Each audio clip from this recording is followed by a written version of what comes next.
con el pegante porque uno con el en muchas ocasiones uno se lo rega en la ropa, entonces uno llega con la ropa manchada, con el tubo en la boca, con el olor en la boca. Muchas veces sentí la muerte. ¿Estás listo para iluminar tu camino?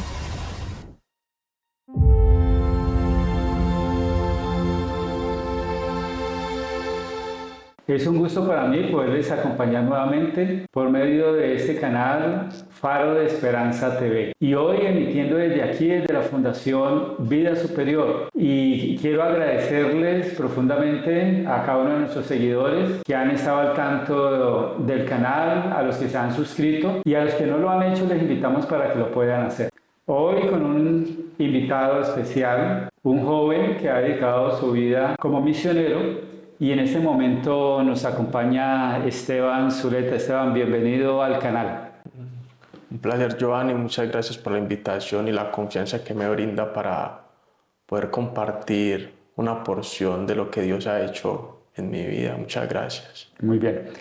En este momento estás radicado en Guambía. Guambía es un territorio indígena ubicado aquí en el Cauca, Colombia. ¿Estás ahí sirviendo como misionero? Ya llevo 4 meses sirviendo como misionero en este lugar. Creo que Dios ha dirigido y hace parte de la educación que Él me está brindando, porque es un lugar donde crezco en fe y en desarrollo para con Dios. He avanzado bastante en mi aprendizaje. Muy bien. A ver, cuando hablamos de un misionero uno dice, uy, un misionero es algo muy grande, pero ¿cómo fue tu trajina para poder llegar a aceptar ese llamado de misionero de parte de Dios? ¿Quién era Esteban en la vida pasada? Pues yo en palabras humanas yo no puedo explicarlo porque siento que es una transición que Dios ha hecho muy solemne. Pero, ¿quién era yo? ¿Cómo llegué a ser misionero? Pues yo era un joven que crecí en una familia disfuncional. ¿En dónde vivía? Yo nací en la ciudad de Armenia. Armenia, Colombia. Armenia, Quindío, Colombia. Mi papá sale de la casa cuando tenía 6 añitos. 6 añitos, entonces de una u otra manera crezco sin autoridad paternal, crecí muy libre. O sea, él abandonó el hogar. Se fue con otra mujer y pues mi mamá fue padre y madre. 6 años tenía. 16 años tenía, una guerrera de primera, una mujer especial. ¿Y te acordás de ese momento o tu mente ya no recuerda esos momentos en que te quedaste sin el papá en el hogar? Sí, claro, yo tengo todavía memoria de esa situación. Cuando llegaba a la casa y de una u otra manera distorsionaba la paz familiar y hasta que llegó el punto que mi mamá se fue y nos llevó con ella. ¿Cuántos hermanos son, Esteban? Somos 5 hermanos, unas damas preciosas, trabajadoras, un hermano también muy aguerrido en la vida, muy trabajador. Y pues de los 5, de una u otra manera yo fui el que me desvié y caí en el mundo de las drogas, ¿Y cómo pasó eso? Tenía 9 años de edad. ¿Estudiando? Sí, estaba estudiando y tenía una influencia en mi entorno demasiado fuerte. Una influencia que de una u otra manera se mueve cualquier espíritu menos el de Dios. Entonces esa influencia me agarró por 18 años de mi vida. Nunca me imaginé como te digo, estar en esta posición de servicio a Dios. Una posición donde me levanto y lo primero que le digo, Señor, te necesito. Señor, enséñeme, porque fueron 18 años donde mi madre, muchas lágrimas de mi mamá, mis hermanas totalmente decepcionadas por mí. Llegué a una posición donde nadie daba un peso por mí, nadie. Ve, Esteban, pero a ver, vamos a recapitular esa partecita. Tenés 9 años y fue en el colegio, en el barrio. ¿Cómo te metiste? ¿Te ofrecieron? ¿Cómo fue esa, Sí. esa experiencia? Eso fue en el barrio. Llegamos a un barrio donde después del terremoto de 1999 en Me Armenia acuerdo de... hubo mucha invasión, entonces llegaron muchas personas pues de otros lugares, de una u otra manera de un extracto bajo a ese lugar.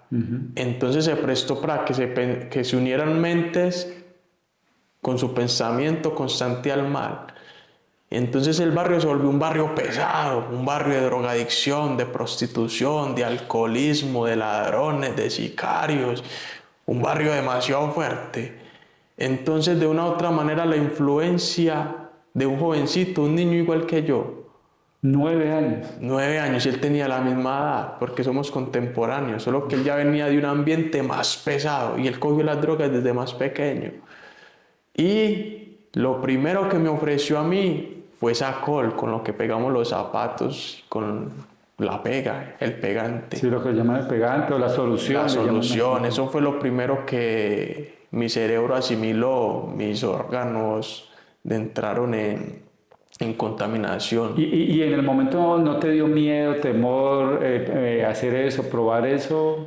Pues yo creo que cuando de una u otra manera uno crece en un hogar disfuncional y crece en una situación de vacíos, uno va creciendo como con rencor, con su entorno, ¿por qué la vida? ¿Para qué la vida? Entonces uno asimila muchos pensamientos negativos y al encontrarse con una sustancia que te pone a alucinar y te saca de tu realidad, pues encontré fue un refugio en vez de un temor. Encontré un refugio porque me sacaba de la tensión al ver a mi mamá trabajando todo el día desgastándose, mis hermanitas arreglándonos a nosotros para mandarnos para el colegio y pues en una libertad que no tenía una autoridad que me dijera, Esteban, ese no es el camino. A pesar que mi mamá me lo decía y siempre me inculcó fe, pero en mi rebelión y en mi rebeldía nunca comprendí que las palabras de mi mamá eran para un bien para mí. Después de probar el pegante, comenzaste a probar otras cosas. De ahí para allá fueron abriéndose puertas. Del pegante pasé a la marihuana, de la marihuana pasé al perico, a la base de coca. De ahí de la base de coca ya empecé a probar pepas. Después de las pepas ya tenía como 16 añitos y entré al clima de la sustancia que me hizo tirar a la calle, que me opacó de tal manera el pensamiento que hoy en día como persona que Dios le brinda la oportunidad de estudiar, soy consciente que fui abominación para Dios. Bueno, antes de adelantarnos un poquito, que ya te metiste algo más fuerte, en la medida en que ibas creciendo y te ibas volviendo más adicto, ¿tu mamá, en tu familia, en tu casa se dieron cuenta o por un momento escondiste todo eso? Es inevitable ver que un joven vaya entrando a ese mundo y no vaya cambiando en sus comportamientos, en sus palabras, conducta, manera de pensar. Ya la rebeldía es más fuerte, más grosero. Entonces se van manifestando muchos frutos negativos en el hogar. Y más con el pegante, porque uno con el sacol, en muchas ocasiones uno se lo rega en la ropa, entonces uno llega con la ropa manchada de sacol, con el tufo en la boca, con el olor en la boca. Entonces es inevitable que el entorno familiar donde uno convive, llega a pasar las noches, no se den cuenta pues de la situación en las que está. Tremendo. En las que estamos. Y entonces llegas a una etapa donde ya es inevitable salir de la casa, ya como decías, te tiras a la calle. Yo vine a salir a la calle así a los 13 años. ¿Por qué vine a salir a la calle? Porque me metí al mundo del barrismo del fútbol y me convían a ver jugar a Club Atlético Nacional a la ciudad de Bogotá. Yo estoy en un lugar donde pues se mueve la venta de drogas y ahí se reunían todos los muchachos. Llegó cierto joven y llega diciendo a otro compañero, vámonos para Bogotá que juega Nacional, vámonos para Bogotá que juega Nacional. Y el otro joven en ese momento estaba de expendedor. Entonces él dijo, no, no puedo porque no puedo dejar el trabajo tirado. Entonces a mí me dio por decir, tenía 13 años de edad, me dio por decir, llame a mí que yo quiero ir a jugar a Nacional. Entonces, ¿Te fuiste? yo era un peladito, él me menospreció y me dijo, no, yo usted no me lo llevo por allá de pronto nos agarra otros hinchas, nos hacen correr, nos agreden, y yo con que le resulta a su mamá. Y yo insistí, hasta que los otros muchachos de nuestro entorno también, llévalo. Se dejó convencer el otro joven que ya era un adulto por ahí de 20, 23 años. Me llevo a ver jugar a Nacional, pero yo no arrimé a mi casa, ni le dije a mi mamá, voy a ir a jugar a Nacional. Yo me volé de la casa. Yo le dije, voy a ir por ropa. Él me dijo, no, porque ya no lo dejan salir con maleta, vamos que yo le presto ropa. Y me fui de la casa esa vez. Me le volé a mi mamá a ver jugar a Nacional. Duré una semana por fuera. Y pues cuando regreso a la casa, mi mamá, mi mentalidad no me va a pegar, mi mamá me va a pegar, me va a regañar. Pero mi mamá... Fue impresionante porque mi mamá se arrodilló cuando me vio, me abrazó y me dijo, mijo, no me vuelva a hacer esto. Tremendo. Bueno, después de eso, igual usted siguió en su mundo en que estaba y ya comenzó a crecer, se hizo mayor de edad, pero llegó un momento donde ya no volvías a tu casa por varias semanas o siempre volvías. Yo me iba de la casa, duraba semanas, meses, pero siempre llegaba. Yo llegaba donde mi mamá y cada vez que le llegaba, obvio, le llegaba más deteriorado, peludo, más consumido. A los 16 años de edad, mi mamá ya no sabía qué hacer conmigo y buscó a mi papá, que ya llevaba 10 años por fuera de la casa. ¿Pero ustedes se seguían viendo con tu papá? No, nosotros perdimos contacto con mi papá y eso era por allá, acá, una llamadita muy esporádicamente. Pero en sí fue muy aislado ese tiempo de 6 años a 16 años, fue mi papá muy aislado. Mi mamá lo buscó porque preocupaba por mí, pensando que pronto me iban a matar, que me estaba destruyendo con la droga, que estaba en rebelión abierta, que había cogido la maña de coger lo ajeno, de robar. Mi mamá lo busca y le dice pues que le ayudara conmigo, que me le salía de las manos. Y me mandan para la ciudad de Bogotá. A los 16 años me mandan para la ciudad de Bogotá y pues... ¿Dónde quién? Donde mi papá. Me fui a trabajar con mi papá y a estudiar, pero pienso que me sacaron de Guatemala para mandarme a Guatepeor. Llegué a un lugar donde ingiero el bazuco.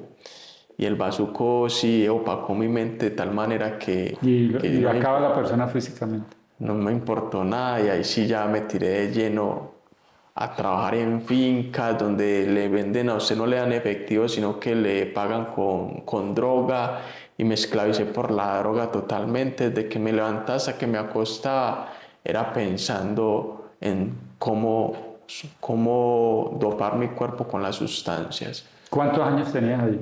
Tenía 16 años, de 16 a 20 años fue una época demasiado fuerte,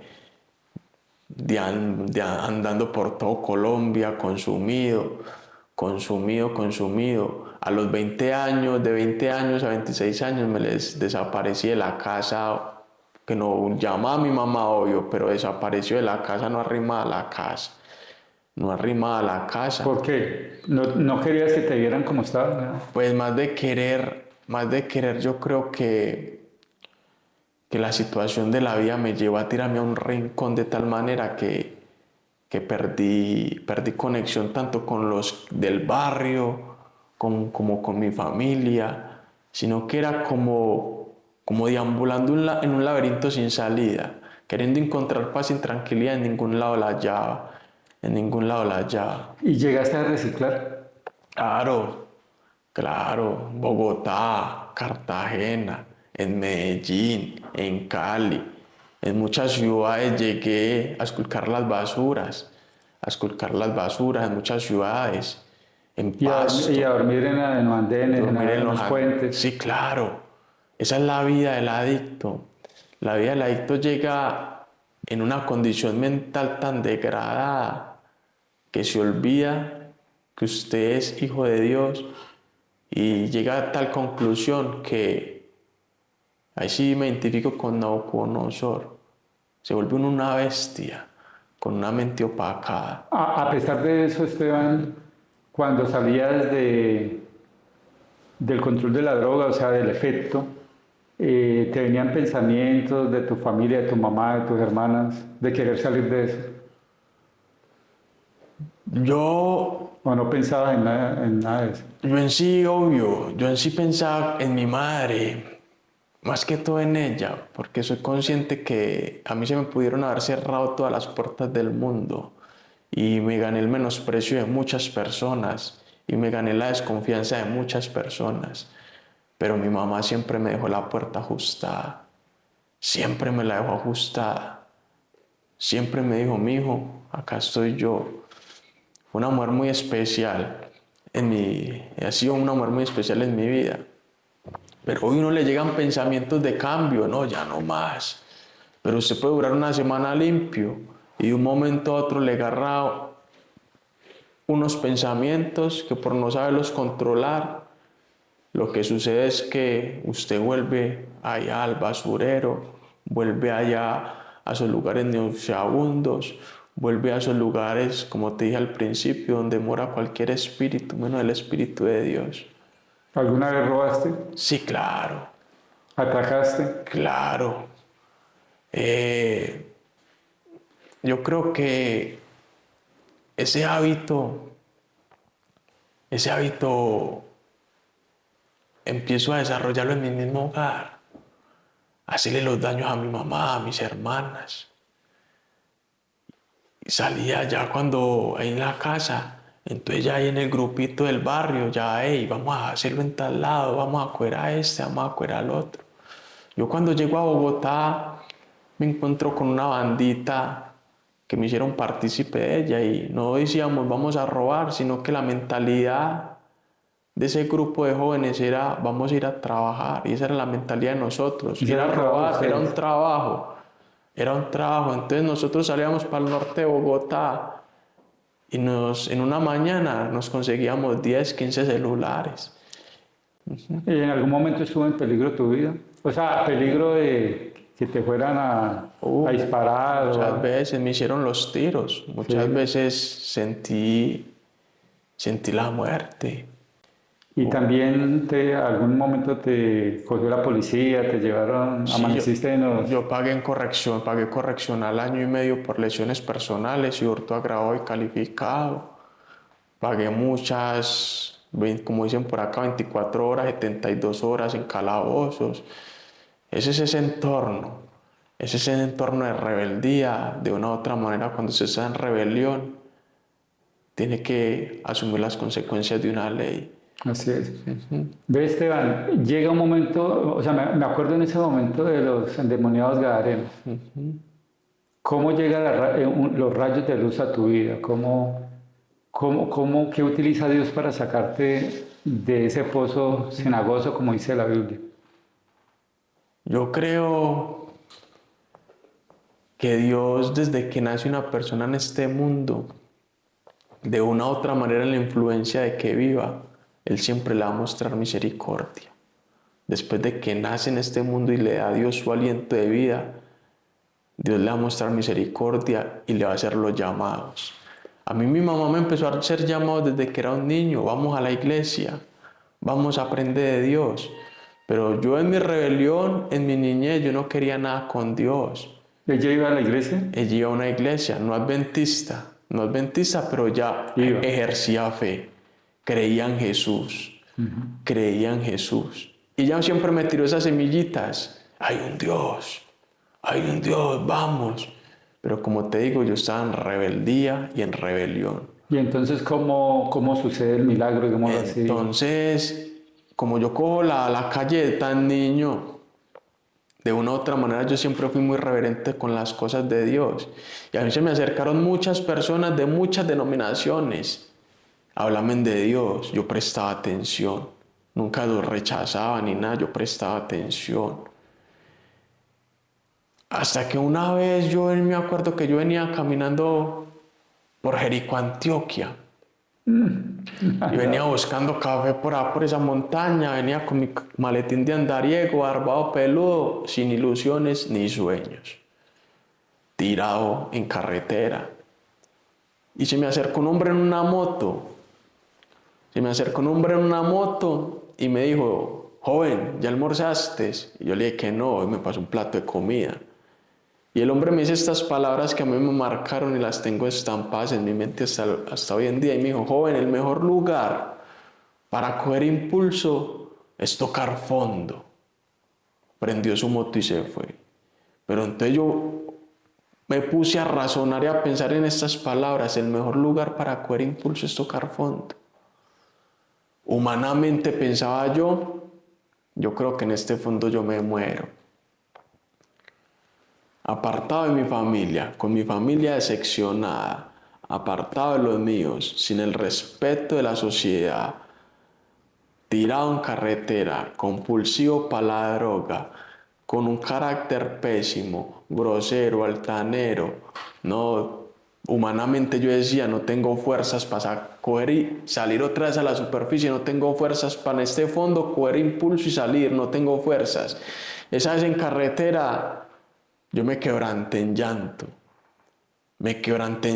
Por allá solo, lloraba y le ¿Nunca habías experimentado eso? Esa sensación no. Esa sensación de querer liberación como lo endemoniado, no. Hasta que lo llamé. Porque me llegó un pensamiento también y el pensamiento era este.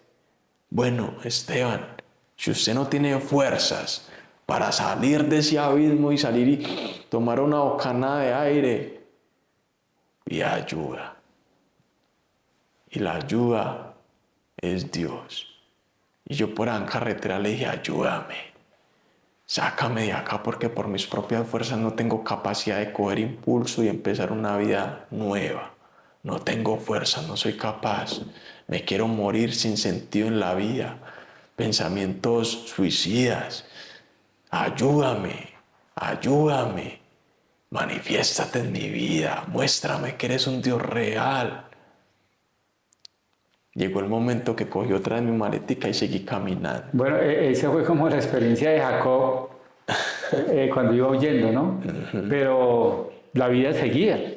Tenías que comer, tenías que... ¿Qué pasa de ahí en adelante después de esa oración? A mí, sinceramente, yo seguí y interesante que uno puede en ese momento llenarse de sentimiento y emoción y deseo de cambio, pero a los 2 días ya estaba en Pereira, debajo de los puentes del viaducto, consumiendo. A mí el nudo no se me desenvolvió de una, pero soy consciente de algo, Giovanni, que Dios escuchó esa oración, porque de ahí para adelante se empezaron a brindar situaciones de personas que me brindaban ayuda.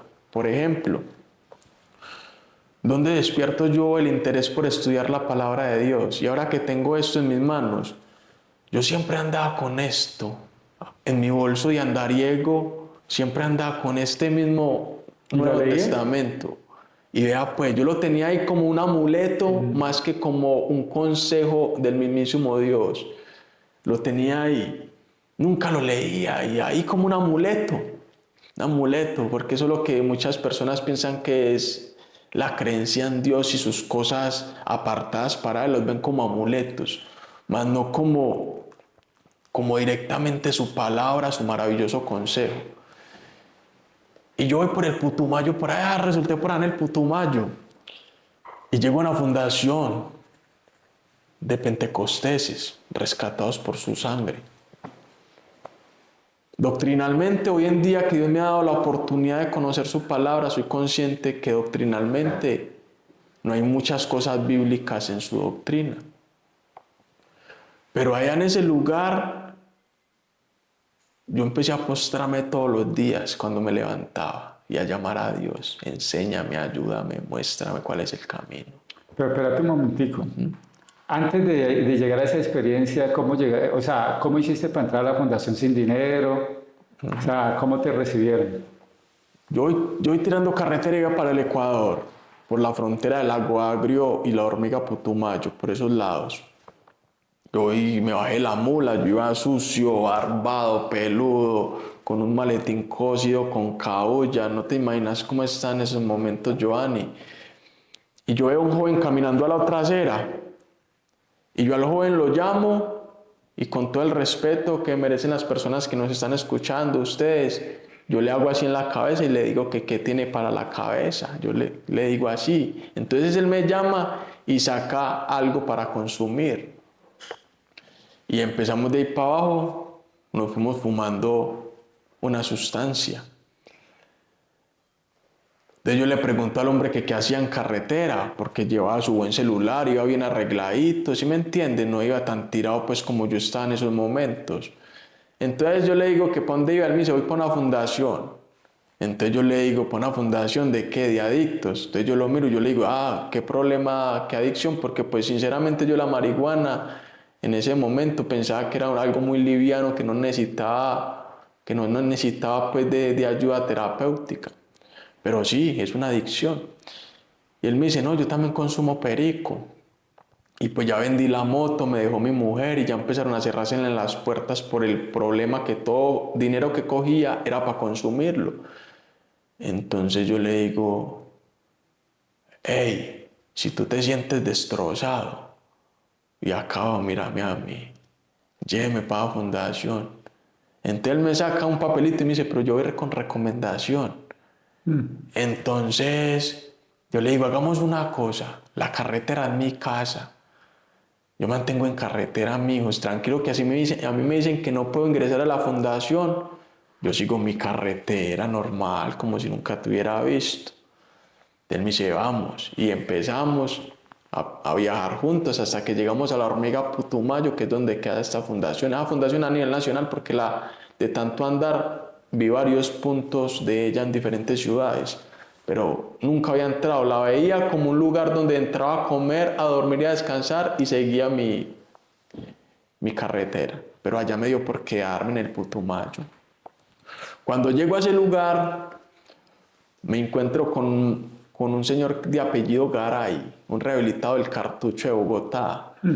Y con solo decirte, Giovanni, que me atendieron mejor a mí que al pelado que lleva la carta de recomendación. Cuando llegué a esa fundación, lo primero que dijeron, sírvanle en comida, denle en ropa limpia, cuchilla de afeitar, jabón para que se bañe, pásenle la toalla y muéstrenle un colchón para que vaya y descanse. Me atendieron, me dieron ese amor fraternal, sin conocerme, sin saber de dónde había salido, qué problemas tenía, qué condición de consumo tenía. Me atendieron como el hijo pródigo. En esa fundación yo empiezo a desarrollar el interés por estudiar. Y Señor, enséñame, quiero conocerte, muéstrame. Y desperté la sensación. Duré 5 meses. A los 5 meses ya estaba en popa, ya han recaído y todo lo que me ha conseguido en la fundación lo vendí. Y otra vez está en la calle. O sea que en esos 5 meses, mientras que estuvo ahí, estuvo bien. ¿Pero por qué te fuiste entonces de lo que está bien? Porque la enfermedad de la adicción... Llega un momento de crisis, ¿o qué? Llega un momento de abstinencia, sí, pero... la conducta del adicto, la grosería del adicto, y uno cuando de pronto de una u otra manera no tiene su consumo, uno es agresivo y grosero y no mide sus palabras. Tuve problemas con compañeritos dentro de la fundación y eso fue uno de los motivos por los que cogí mis cositas y me fui otra vez para la calle. Pero con una inquietud, queriendo conocer a Dios. Y fui recaí, Giovanni, y me volví nada. Nuevamente. Pero siempre el Nuevo Testamento al lado mío. El amuleto. Pero ya no era tan amuleto. Ya no era tan amuleto porque ya había encontrado bálsamo, palabras de consuelo, promesas, había visto una vislumbre de quién es Dios y qué era lo que estaba desarrollando Dios en este mundo. Ahora bien, una vez habían pasado el tiempo, recaí, me volví nada, pero una vez resulté otra vez por ahí en el Quindío, cerquita a mi casa. Y estaba yo en una finca donde las que le digo que a usted no le dan con plata, sino que le pagan con droga. Y estaba yo metido en una finca de esas esclavizado. ¿Recogiendo café o qué hacía ahí? Estaba recogiendo café, plateando plátano, limpiando café y todo lo del campo, pues. Y yo me dio por abrir la Biblia. Y yo me acuerdo tanto que llegué a San Juan 14, 15, 16 y 17. Joan, y yo me encuentro con la promesa del Espíritu Santo. Yo me encuentro con la promesa del Espíritu Santo, donde dice que guía a la verdad. Y en ese momento cuando yo leo eso, que hay alguien que guía, que consuela, que enseña, que vivifica, Joan, y yo me conforté. Porque si usted pone a mirar la esencia del Espíritu Santo, consolador, guía, enseña, Abogado. recuerda, yo vi ahí un padre. Yo necesitaba consuelo. Yo necesitaba un guía. Yo necesitaba enseñanza. Yo necesitaré alguien que me recordara quién era yo, cuál era mi identidad. Y el vacío que yo tenía de ese padre que nunca tuve y se responsabilizó de mí, lo contrae con la deidad del cielo, con el Padre a quien Jesucristo nos vincula al pensamiento, con Jesucristo que se sacrificó por nosotros y el Espíritu Santo, que es la promesa para mí más maravillosa que tiene la Biblia. Y yo empecé a clamar por eso. Yo necesito ser consolado. Yo necesito a alguien que me enseñe. Yo necesito un guía en mi vida porque estoy cansado de andar en la farsa y en la mentira. Y si el Espíritu Santo guía a la verdad, yo quiero ir a la verdad. ¿Cuántos años tenías ahí? Yo tenía ya 27 años. Ahí ya tenías 27. Ya tenía 27 años. Ya habías trajinado, porque la última vez hablamos que tenías 20, 22, ya habían pasado. Sí, ya han pasado bastante tiempo, Joan, y entonces empecé a clamar por el Espíritu, la promesa preciosa que tiene las Escrituras. Entonces ahí viene otra parte de la historia. O sea, hiciste otro intento de volver a salir, ¿cómo fue eso? Y llamé al Espíritu Santo y reconocí que no son por mis fuerzas un cambio, sino que el que brinda las fuerzas es Dios. Y regresamos otra vez cuando el Señor me dijo, el mejor lugar para coger impulso es tocar fondo. Y esa vez el Señor me respondió, no son tus fuerzas, son las mías, pide mi ayuda. Y en esos momentos conozco a una señora que se llama Ariani Rivero. Y esa señora me abre las puertas para estudiar, para ser un médico misionero. Y me abre... ¿Para hacer qué? Un médico misionero. O sea que la señora... Ella era adventista del séptimo día. ¿Y trabajaba con alguna escuela, fundación? Ella trabajaba en Fundación Las Delicias Armenia. Y ahí empieza otra parte de mi historia. Porque fue por el hijo de ella, por el menorcito, que yo llegué a la casa de ella. Y comparto. Una vez venía yo bajando la montaña en donde estaba trabajando por ahí en el campo. Y se agarró un aguacero muy oscuro con truenos y cayendo viento y lluvia fuerte. Y entonces yo busco dónde refugiarme porque yo venía bajando la montaña, busco dónde refugiarme y me refugio en una casita que tenía un techito ahí bajando la montaña. Yo veo un niño de 10 añitos jugando por ese charquero y jugando por todo, bajo la lluvia. Y él me ve ahí y me dice, no se moje y vámonos para mi casa.